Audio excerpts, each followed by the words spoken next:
देखो अब जो चैप्टर हम लोग स्टार्ट कर रहे हैं, चैप्टर नंबर 17 है बुक का, bill of exchange, class 11th, ठीक है ना।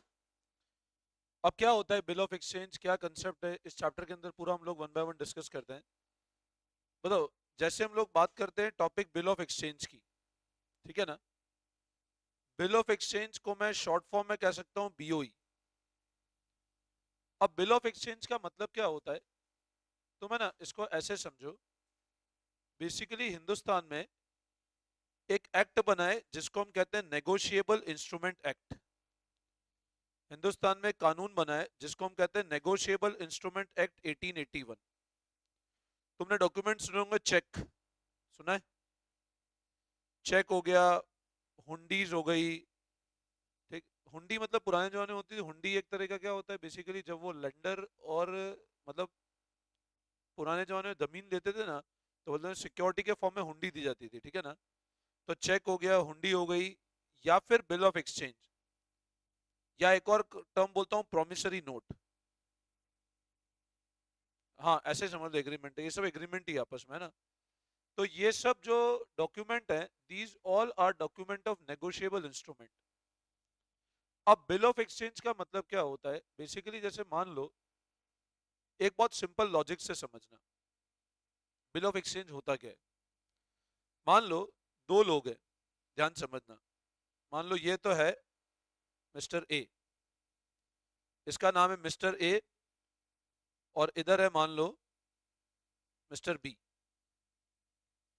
ये दो लोग आपस में डीलिंग करते हैं। मिस्टर ए क्या करता है, कुछ गुड्स सेल करता है मिस्टर बी को। मिस्टर ए क्या करता है, कुछ गुड्स सेल करता है किसको, मिस्टर बी को। अब देखो, इस चैप्टर को समझने के लिए एक तो ये ध्यान रखना, तुमको बेसिक जर्नल एंट्री कंसेप्ट आना चाहिए। वो तो अकाउंट्स में हमेशा आना चाहिए। अकाउंट्स में आगे बढ़ना है तो जर्नल एंट्री लेजर आएंगे तो आगे बढ़ पाओगे, वरना अकाउंट्स वहीं पे खत्म हो जाएगा, है ना। अब चैप्टर स्टार्ट हुआ है तो वापस, जैसे आज मैं सुबह पढ़ा रहा था तो मैंने बच्चों को मैं एक चीज बता रहा था। जब भी चैप्टर स्टार्ट होता है मैं कोशिश करता हूँ सारे बच्चे मेरा हाथ पकड़ के चले और हाथ पकड़ के आगे बढ़ते रहें। बट जैसे जैसे चैप्टर के बीच में जाता है, जैसे चैप्टर डीप होता जाता है, आधे बच्चे हाथ छोड़ के भाग जाते हैं मेरा। और फिर एंड में जाता है तो दिखता है एक या दो, अड़ोस पड़ोस देखता हूँ एक दो बच्चे रह गए, बाकी पूरी क्लास पता नहीं कहाँ खो गई जाके। ऐसे ही होता है ना। चैप्टर स्टार्ट हुआ, आज सब साथ रहेंगे, अभी थोड़ा सा आगे थोड़ा आएगा, थोड़ा लेवल आएगा, कोई कहीं छुट्टी ले लेगा, कोई कहीं चला जाएगा, फिर चैप्टर समझ में नहीं आएगा। ठीक है, ये ऐसे ये मोबाइल बजते हैं तो चैप्टर फिर बच्चे छोड़ छोड़ के भाग जाते हैं। तो फिर समझा रहा हूँ, चैप्टर स्टार्टिंग से ढंग से हाथ पकड़ के चलना पूरा, वरना स्टार्टिंग में तुम लोग मेरे से आगे भागोगे और एक समय ऐसा आएगा जब तुम इतना पीछे रह जाओगे दिखोगे ही नहीं कहाँ रह गए तुम। ठीक है ना। तो अभी अपन ने बिल ऑफ एक्सचेंज चालू किया है तो अच्छे से समझना क्या कंसेप्ट है, ठीक है ना। बहुत सिंपल तरीके से समझाने की कोशिश करूंगा, तुम लोग ध्यान समझना। मिस्टर ए ने क्या करा, कुछ सामान बेचा मिस्टर बी को, और गुड्स जो सेल किया वो दो तरह से सेल कर सकते हैं।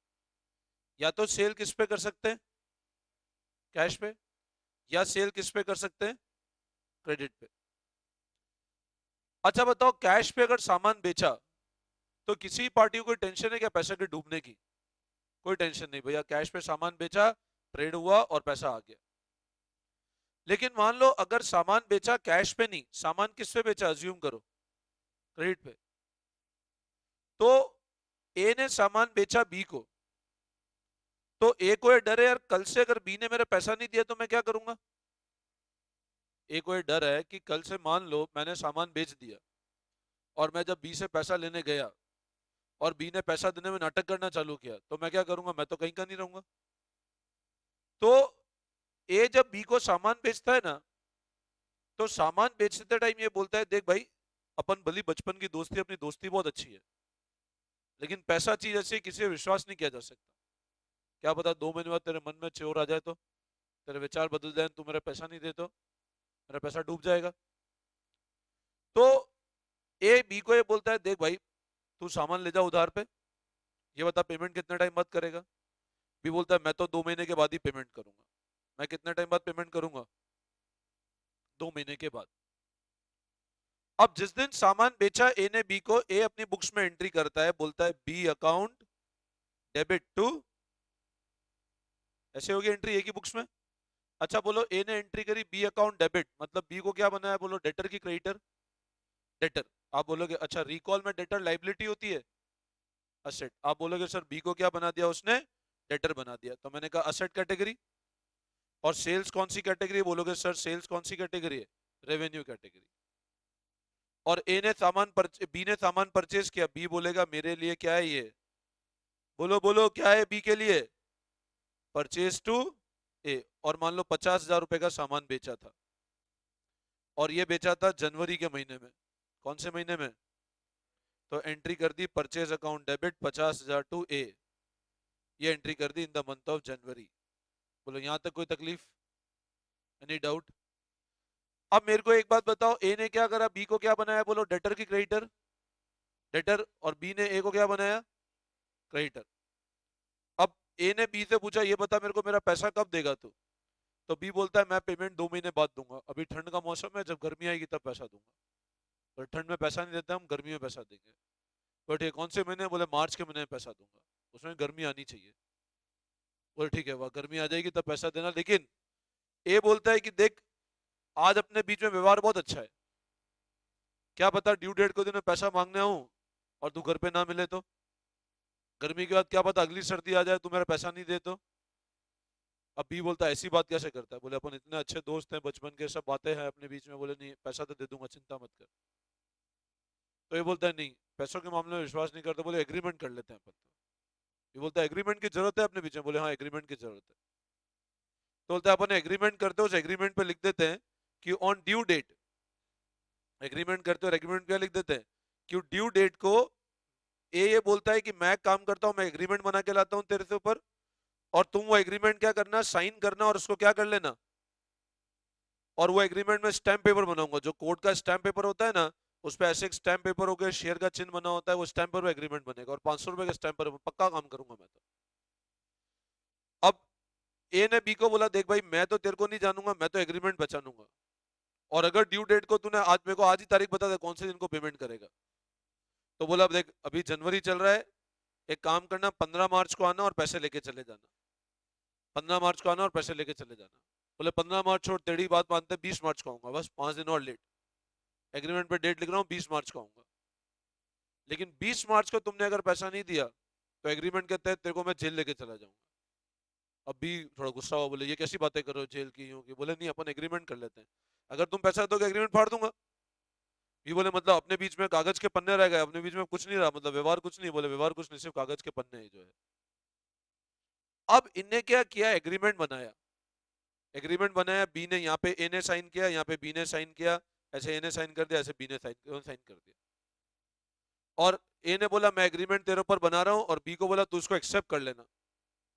और जनवरी में एग्रीमेंट बना, और सेल कौन सी तारीख, और पेमेंट कौन सी तारीख को करना है, 20 मार्च को।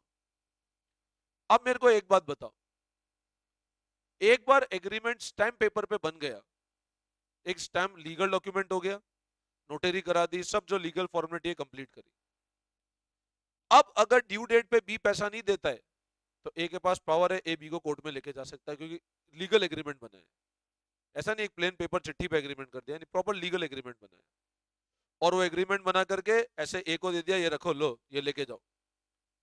अब बी ने कहा देख तूने आज यहां तक बात करी ली नालायकी की, तो एक बात और सुनता जा मेरी। बोले क्या, बोले मैं तेरे को उस दिन पैसा तभी लेके आऊंगा जब ये एग्रीमेंट तेरे हाथ में होगा। मैं तो पैसा उसको दूंगा जिसके हाथ में एग्रीमेंट होगा। मैं तेरे को, जैसे तू मेरे को नहीं जानता ना, तू बोलता है मैं सिर्फ एग्रीमेंट को पहचानता हूँ। जैसे ए ने बोला कि भैया मैं तेरे को नहीं, मैं सिर्फ एग्रीमेंट को पहचान, बी बोलता है मैं भी तेरे को नहीं जानता, मैं भी किसको पहचानता हूँ, सिर्फ इस कागज के टुकड़े को। जो आदमी ये कागज का टुकड़ा मेरे पास ले आएगा मैं उसको पैसा दे दूंगा, तो ये तू संभाल कर रखना कागज का टुकड़ा, ये अब कागज का टुकड़ा नहीं ना, ये तेरा धन हो गया है। तो इन्हें कोई बात नहीं, मैं बोले ये मतलब बी ने कहा मैं तेरे को हटा रहा हूँ, मैं इस बुक्स में से मैं सिर्फ कागज के टुकड़े को रखूंगा बुक्स में। ए ने कहा मैं भी तेरे को हटा रहा हूँ बुक्स में से, मैं भी सिर्फ कागज के टुकड़े को रखूंगा। ए ने जोर शोर में बोल दिया कि जो है कागज का टुकड़ा लेकर आया उसी को पैसा देना, मेरे को मत देना। और बी ने कहा जिस दिन आओगे, बोले घर में घुसना मत कागज के टुकड़े के लेकर, बोले एग्रीमेंट होगा तो घुसना, वरना दिखाना मत अपनी शक्ल, मैं तो उसको पैसा दूंगा जिसके पास क्या होगा ये एग्रीमेंट। अब दोनों में दूसरे की तनातनी हो गई।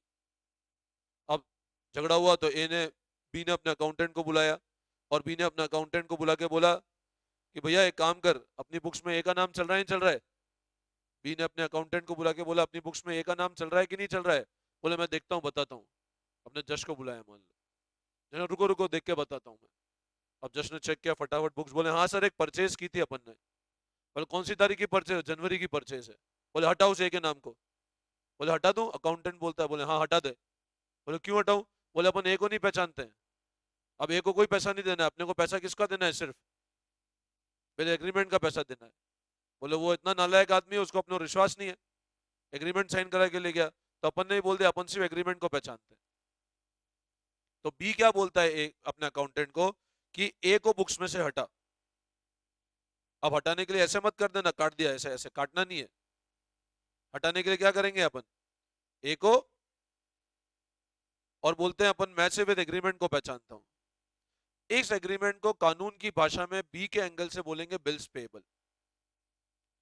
इस एग्रीमेंट को कानून की भाषा में बी के एंगल से क्या बोलेंगे? क्योंकि बी की लाइबिलिटी है, पहले ए को देना था, बोले ए को नहीं देना, मेरे को तो एग्रीमेंट जिसके हाथ में होगा, कोई घूमता घूमता आएगा मैं तो पैसा दे दूंगा और एग्रीमेंट फाड़ दूंगा। तो बी क्या बोलता है? मैं तो पैसा उसको दूंगा जिसके पास ये एग्रीमेंट होगा। तो बी बोलता है ए को हटाओ बुक्स में से, किसको लेकर आओ बुक्स में? एग्रीमेंट को। और एग्रीमेंट का नाम क्या है? Bills payable. तो अब बी अपनी बुक्स में एंट्री करता है ए टू। बोला अपन ए को जानते ही नहीं है, ए से अपना कोई रिश्ता नहीं है। ठीक है, क्या बोलता है? ए से अपना कोई रिश्ता नहीं है, सब रिश्ते टूट गए। ऐसे ही ए बोलता है अपने अकाउंटेंट को बुला के इधर आ। बोले क्या हुआ? बोले वो बी लड़ रहा है अपने से। बोले क्यों लड़ रहा है? बोले एग्रीमेंट तो बनवाना बनता है ना, पैसा नहीं दिया तो बोले अपन भी बी को नहीं जानते, उसने उसको हटाया, अपन भी उसको हटाते हैं, अपन तो पैसा लेंगे इस एग्रीमेंट के नाम का। बोले अब जो है वो एग्रीमेंट ही है, ये 50,000 रुपए है। तो बोलता है काम करो, ए बोलता है अपने अकाउंटेंट को बी को हटा बुक्स में से। अब बताओ बी की बुक्स में, ए की बुक्स में बी क्या कर रखा है अपन ने? हटाने के लिए क्या करेंगे? क्रेडिट। और बोलते हैं अपन इस एग्रीमेंट को पहचानते हैं। अब ए के लिए बिल्स पेबल, बी के लिए बिल्स पेबल है, तो ए के लिए क्या है? बिल रिसीवेबल है। बोलो ये समझ में आया? दोनों ने एक दूसरे को हटाया, बुक से नामो निशान हटाया और बिल रिसीवेबल बिल पेबल ले आए। बोलो यहां तो कोई दिक्कत? क्लियर है? तो यहां से शुरुआत होती है टॉपिक बिल ऑफ एक्सचेंज की। सेल हुई, अच्छा बोलो अगर सेल कैश पे होगी तो बिल की जरूरत पड़ेगी क्या? क्यों नहीं पड़ेगी? कोई है ही नहीं लेना देना, इसकी जरूरत कब पड़ेगी? लीगली जरूरत जब पड़े, पैसा नहीं आया। समझे बात को? तो अब अगर एक बार बेसिक नोटिंग करो, लिखो आप। तो यहां तक समझ में आया? ठीक है, तो अब लिखो, तुम लोग लिखो कॉपी के अंदर, लिखो मीनिंग, लिखो bill of exchange meaning. Bill of exchange is an instrument is an instrument in writing is an instrument in writing containing, अभी डेफिनेशन थोड़ा लीगल है लेकिन लिख लेना एक बार, an unconditional order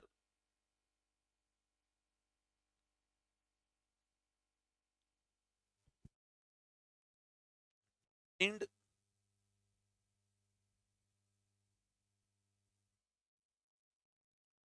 by the maker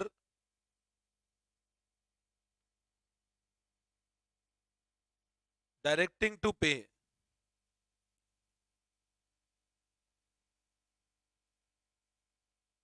certain sum of money, directing to pay certain sum of money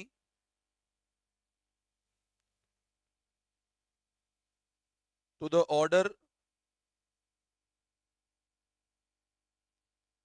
or to the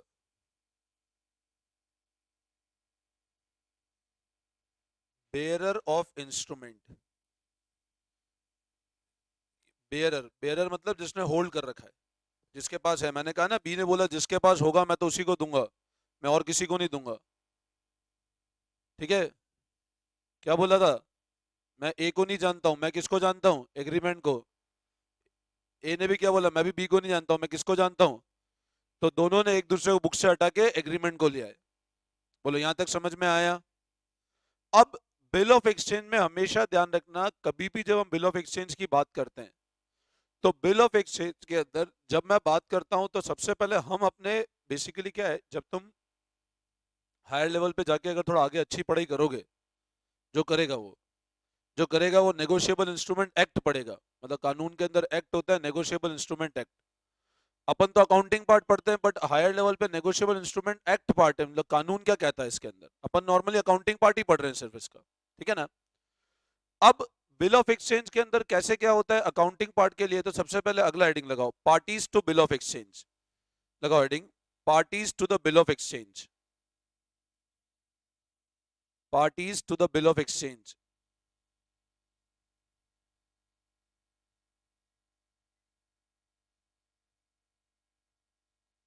there are mainly there are mainly three parties in case of bill of exchange. तीन parties है। पहला लिखो drawer,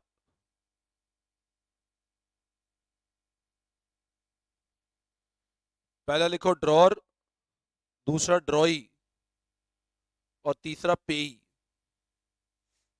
drawer, ड्रॉई और पेई। अब है ना, इसको ऐसे समझना, ड्रॉर, ड्रॉई और पेई। ए ने बिल ड्रॉ किया किसके ऊपर? बी पे। हमेशा एक बात ध्यान रखना, जो पर्सन बिल को एक्सेप्ट करता है, हमेशा एक बात ध्यान रखना, जो पर्सन बिल को एक्सेप्ट करता है, जो बंदा बिल को एक्सेप्ट करता है उसके लिए होता है बिल्स पेएबल। उसके लिए क्या होता है? जो बंदा बिल को एक्सेप्ट करता है उसके लिए होता है बिल्स पेएबल। और जो बंदा बिल को बनाता है, जो एक्सेप्ट करता है, वो बिल्स पेएबल। जो बिल को बनाता है, मैंने क्या बताया, बोलो कितनी पार्टीज है बिल ऑफ एक्सचेंज में? बोलो, ड्रॉ, ड्रॉई और जो बिल को बनाता है वो कहलाता है ड्रॉर। यहां पर ड्रॉर कौन है? The person who makes the bill is known as drawer. The person who accepts the bill और बोलता है मैं ड्यू डेट को पेमेंट करूंगा, वो कहलाता है ड्रॉई। जो बिल को बनाता है वो कहलाता है ड्रॉर, जो एक्सेप्ट करता है वो कहलाता है ड्रॉई। और ड्यू डेट पे जिसको पैसा मिलेगा, ड्यू डेट पे जिसको पैसा मिलेगा वो कहलाता है पेई। वो क्या कहलाता है? वो कहलाता है पेई। अब मान लो ए ने बिल बनाया, बी ने एक्सेप्ट किया, और एक्सेप्ट करके ए ने क्या करा, ले जाओ चलो ये तो 50,000 रुपए, इसको अपनी तिजोरी में रखो ले जा करके, कहीं घूम गया तो बी पैसा देगा ही नहीं, वैसे ही बहुत गुस्सा हो गया। तो उसका मतलब ये बिल ड्यू डेट तक किसके पास पड़ा हुआ है? ए के बाद। मार्च तक किसने? ए ने अपने पास ही रखा है, किसी को दिया नहीं। बोले किसी को नहीं दिखाएंगे अपन। बोले क्या पता नहीं मिला तो, नहीं मिलेगा तो बी पैसा नहीं देगा। तो इसका मतलब जिसके पास बिल है, अब बताओ अगर ए किसी को बिल नहीं देगा तो ड्यू डेट तक बिल किसके पास रहा? तो पेई कौन हो गया? ए। जिसको ड्यू डेट पे पैसा मिलता है वो कहलाता है पेई। ड्रॉर मतलब वो बंदा जो बिल को बनाता है, ड्रॉई मतलब वो बंदा जो बिल को एक्सेप्ट करता है, और पेई मतलब वो पर्सन जिसको ड्यू डेट पे पैसा दिया जाता है। समझ में आया? अब मान लो ए ने ले जाकर के ये दे दिया बी, सी को। ए ने ले जाकर इसको दे दिया, ए मान लो ए की वाइफ थी सी, और जैसे ए घर गया, ए ने कहा यार ये तुम रखो और ड्यू डेट को पैसा तुम ही ले लेना सी से, बी से। वो लेकिन ये कागज का टुकड़ा जरूर ले जाना। तो इसका मतलब अगर ए ने ले जाकर के ये एग्रीमेंट किसको दे दिया, तो पेई कौन हो गया? सी। जिसको ड्यू डेट पे पैसा मिलेगा वो पेई। अगर ये अपने पास रख रहा है तो ड्रॉर भी ए और पेई भी है। आई बात? ए ने सी को दे दिया तो सी पेई। तो ध्यान रखना हमेशा, ड्रॉर मतलब जो बिल बनाता है, ड्रॉई मतलब जो बिल एक्सेप्ट करता है। और पेई मतलब जिसको ड्यू डेट पे पेमेंट किया जाता है। तो पार्टी ने लिखा ड्रॉ ड्रॉई पेई, तो लिखो the drawer means the person who draws the bill. Drawer means the person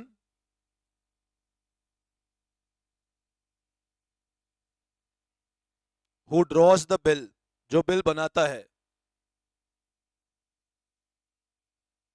अच्छा मेरे को एक बात बताओ, ये जो मैंने ऊपर ट्रांजैक्शन बताया था, ए ने सामान बेचा था बी को, ए कौन था इसके अंदर, डेटर की क्रेडिटर? ए कौन था? डेटर था। चेक करो ढंग से, क्रेडिटर था ना, ए तो क्रेडिटर था, इसको पैसा देना था। बी डेटर था ना भाई, ए तो क्रेडिटर था ना, देखो चेक करो, डेटर कौन था? ए क्रेडिटर था, बी डेटर है। तो ड्रॉअर कौन है, ए कि बी है?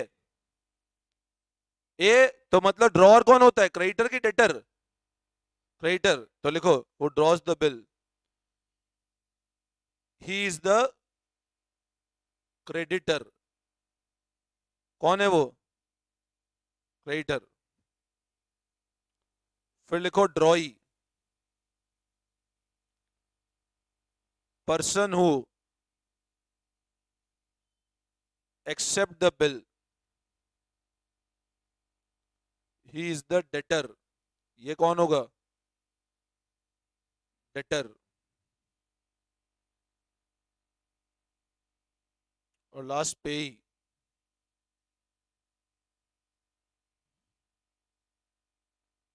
पर्सन टू होम अमाउंट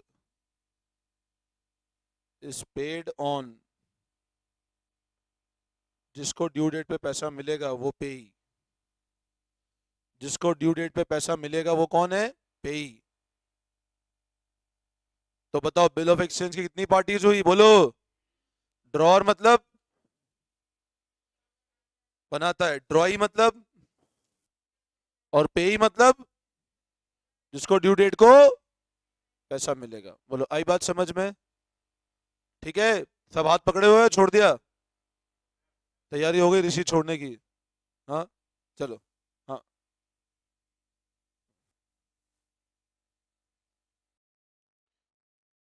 तो बोलो यहां तक समझ में आया?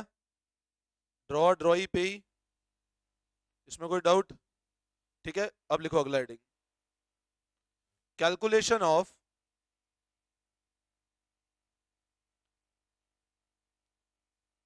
Maturity date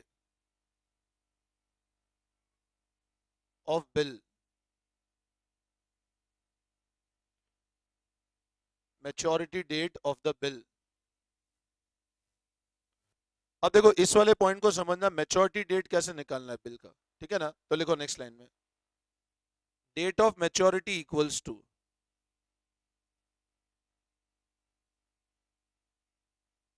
due date plus 3 days of grace.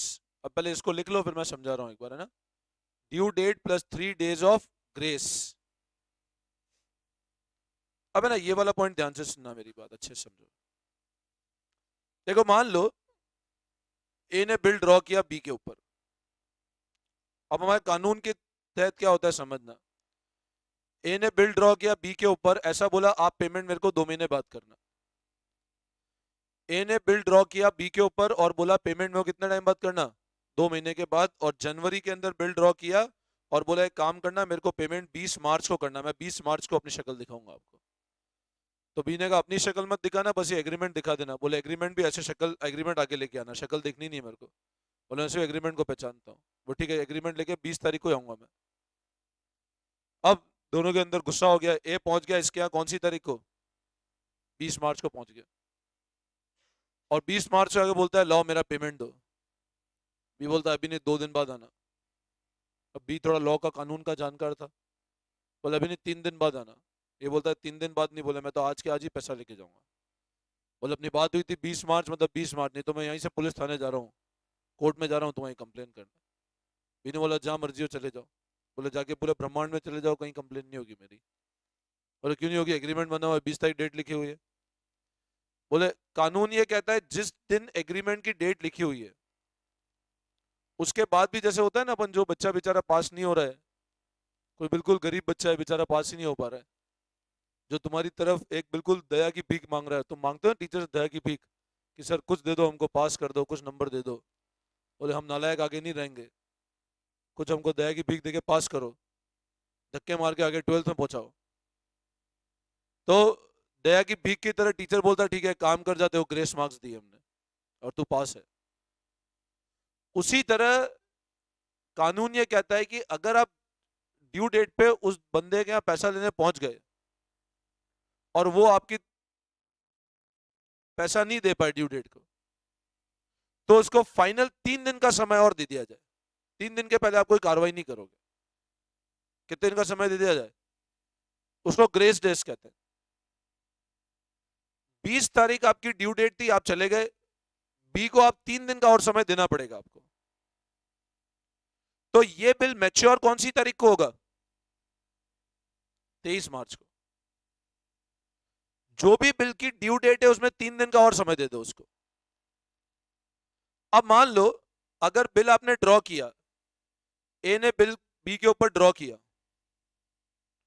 1 जनवरी को, और मान लो टाइम 1 महीने का है। बिल ड्रॉ कब किया? 1 जनवरी को, और टाइम कितना है? 1 महीना। तो 1 जनवरी से 1 महीना कब खत्म होगा बताओ? 1 दिसंबर। तो 1 दिसंबर में और कितने दिन जोड़ दोगे? 1 फरवरी। 1 फरवरी में कितने दिन और जोड़ दो, तो बिल की मैच्योरिटी कौन सी तारीख को आ जाएगी? 4 फरवरी। एक नहीं, एक में 3 दिन और देने पड़ेंगे आपको।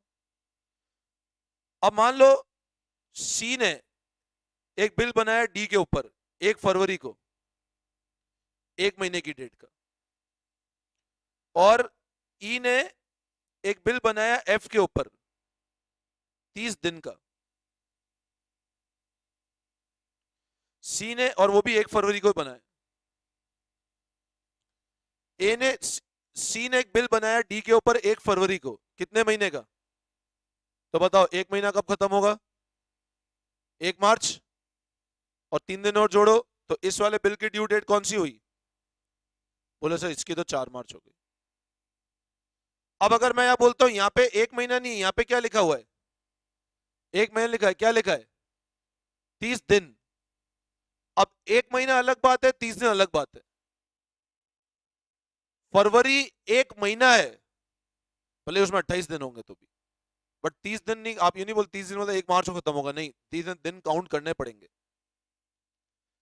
whenever maturity is given in number of days, जब भी ड्यूरेशन आपको डेज में गिवन हो, जब भी ड्यूरेशन किसमें गिवन हो, तो ये ध्यान रखना अपन जिस दिन अपन ने बिल बनाया, अब यहां पे बिल कब बनाया?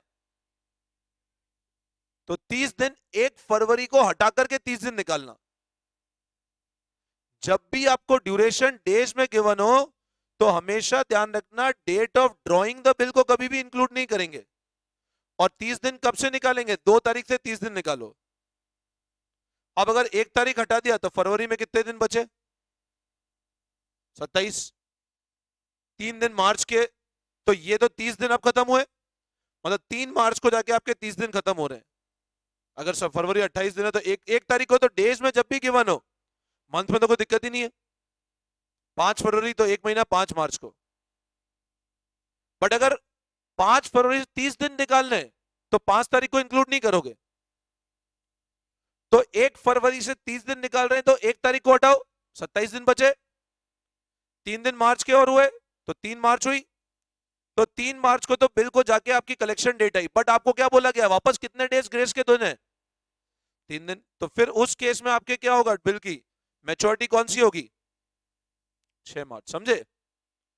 तो 30 दिन और 1 महीने को एक साथ मत मानना। आई बात समझ में? क्लियर है? अब मान लो सिचुएशन ऐसी है, एक्स ने एक बिल ड्रॉ किया वाई के ऊपर, और मान लो बिल ड्रॉ किया 26 दिसंबर को, और 1 महीने की डेट थी, या अज्यूम करो 23 दिसंबर को ड्रॉ किया और 1 महीने की डेट थी। बिल कौन सी तारीख को ड्रॉ किया? 23 दिसंबर को ड्यू कितने टाइम का बिल था? तो बोलो खत्म कब होंगे? 23 जनवरी, 3 दिन जोड़ो कितना आया? अब 26 जनवरी कौन सा हॉलीडे? झंडा फहराने का दिवस है, तो रिपब्लिक डे। तो जब भी आपकी मैच्योरिटी डेट अगर पब्लिक हॉलीडे को आ रही है, if your maturity date falls on public holiday, तो उस केस में ध्यान रखना बिल मैच्योर होगा एक दिन पहले। मतलब कब? 25 जनवरी। अगर पब्लिक हॉलीडे तो संडे पब्लिक हॉलीडे। तो ये ध्यान रखना हिंदुस्तान में सारे संडे 26 जनवरी, 15 अगस्त, 2 अक्टूबर, ये सब पब्लिक हॉलीडेज है। आई बात समझ में? क्लियर है? तो अगर आपकी मैच्योरिटी डेट पब्लिक हॉलीडे तो एक दिन पहले। अब मान लो बिल ड्रॉ किया था 15 नवंबर को, बिल ड्रॉ किया 1 महीने के लिए, मैच्योर कब होगा? 3 दिन और जोड़ो, 18 दिन में देश के कोई बड़े नेता की डेथ हो गई, बहुत बड़े नेता की डेथ हो गई और उस दिन इमरजेंसी हॉलीडे कर दिया कि आज इमरजेंसी हॉलीडे है। तो ऐसा केस जब आपका मैच्योरिटी इमरजेंसी हॉलीडे के दिन आएगा, मान लो आपका बिल मैच्योर हो और सामने वाला आदमी उसके फ्यूनरल में चला गया, बोले मैं तो जा रहा हूं, बोले जान ना पहचान तो बोले मैं जाऊंगा, तो उसको आप मना नहीं कर सकते। तो उस केस में ध्यान रखना एक दिन बाद, मतलब कौन सी तारीख को? ये होता है मैच्योरिटी डेट का रूल्स। बोलो आई बात समझ में? तो जब भी अपन मैच्योरिटी निकालेंगे कितने दिन जोड़ेंगे ग्रेस के? अगर due maturity date public holiday तो, अगर पब्लिक हॉलीडे के बजाय इमरजेंसी हॉलीडे तो एक दिन बाद। अगर ड्यू डे आपको ड्यूरेशन डेज में गिवन हो तो क्या इंक्लूड नहीं करेंगे? Date of drawing the bill को नहीं इंक्लूड करेंगे। 1 महीना मतलब 1 महीना, फिर दिक्कत नहीं है, but date of drawing the bill को इंक्लूड नहीं करेंगे ड्यूरेशन डेज में गिवन होगी तो। बोलो आई बात समझ में? आता कोई दिक्कत? ठीक है, तो उसको देखना, फिर कल करते हैं।